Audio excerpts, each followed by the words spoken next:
Primarily, security has come in a lot. So on Luton Airport, we've had them for, like say, about 7 years. Over that time, we have seen a lot of spikes in attacks. So we use Cloudflare to mitigate those. But over the time, we have seen that sort of exponentially grow, the amount of attacks that they got. And it was interesting when we first started talking with Birmingham, that they had exactly the same issue. So they've had DDoS attacks, things like that. And unfortunately with Birmingham, it took their site down, whereas with Luton, we've got quite sort of secure platform in place to mitigate against that. But yeah, so that was one that we're talking to Birmingham a lot about that. From the actual website point of view, sort of the platform, omni-channel delivery has become a big thing now. So originally when we started working with Luton, it was just one thing that they were doing.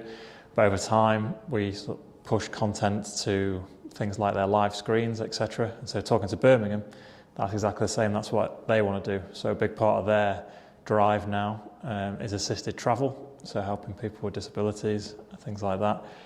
They want a separate sort of portal for that, separate site. They have things in the airport now. They have screens and kiosks and things like that they want to push content to, and they want to do that from one thing. So omni-channel is a big thing.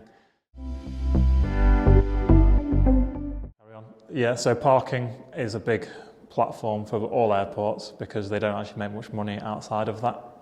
The flights and etc. are not to do with them. Their main driver is parking. So on Luton and on Birmingham, there's a big drive to push people to get quotes for parking. Not only that, things like fast track or lounges and things like that. So it's the integrations on the site that are a big thing.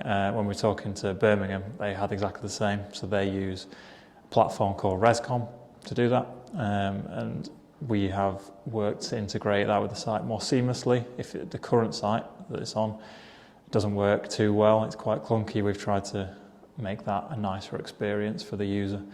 So they're three big things, I think: omnichannel, security, and parking revenue through integration.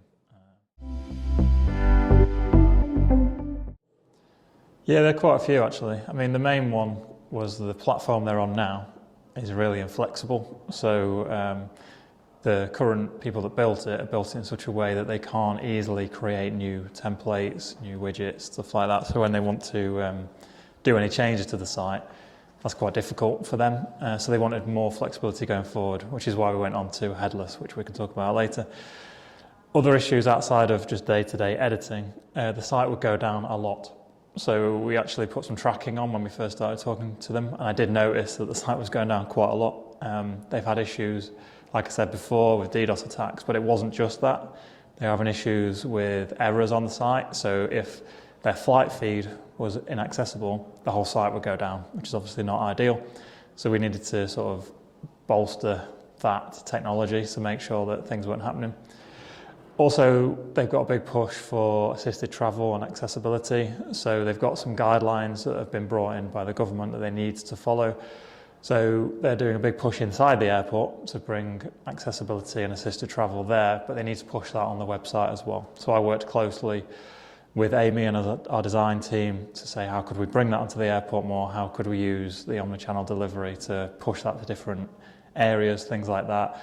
We've also looked at using platforms such as ReciteMe, which is an accessibility toolbar on the site. We're a partner with them, so that was quite simple to get that on the site to enable people with disabilities such as poor eyesight or blind or whatever, that they can actually view the site and use the site without having to directly view it. So they had quite a few challenges that we hope that we've solved for them.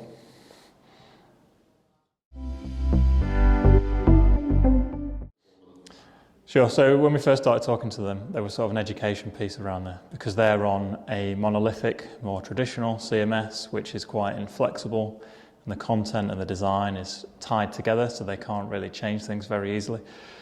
We educated them more on what's available now, which is headless, composable, things like that. So we've got a 5-stage process that helps with that, which enables us to go through their requirements and also demo it to them, and then make an informed decision about what they can choose. As part of that, once they decided to work with us, we went for a Moscow procedure, which is a must have, should have, could have, or would have against won't have against their requirements that they've got. And we cross-reference that against sort of platforms that are available, whether they are headless or not. In this case, we nailed it down to just a couple and ended up going with Contentful because we felt that it, against the requirements they had, it fulfilled most of those. Okay, so we're a partner with Contentful, so we worked really closely with them and they were able to show them a demo, really talk to them about the requirements, offer them the package that really suited them the best. Because we work really closely with them, we're a part of that process and it just really worked really well. So yeah, Contentful was the platform we chose in the end and Birmingham are really happy with that.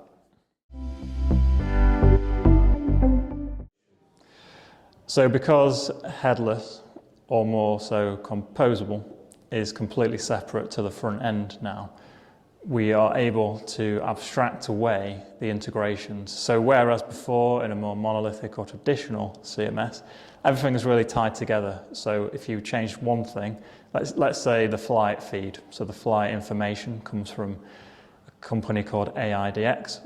Let's say that's an example. In the past, that would be really tightly coupled with the CMS and all the data would be within the CMS.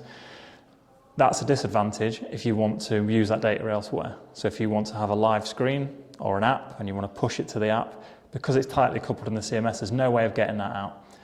Moving to a more headless composable approach means that these are modules in their own right. So the flight feed in this example is an API that can be called from anywhere. So in this sense, the website calls the API to get the data in, but also an app might call the API. The live screens might call the API. So it's completely agnostic of the platform when you're separating them out. So any integration you want going forward is therefore much easier to put in because you can drop a module in and tie it together without having to worry about everything else. And on the flip side of that, if you want to swap something out, so if tomorrow they decided, oh, we're not going to use this flight feed information, we're going to use someone else, we could drop that in without it affecting everything else. Whereas in the past, it would be a massive undertaking. We've got to take it all out of the CMS, we've got to split it all up. Now it's just a module you drop in and much easier. So it's cheaper and it's quicker to do.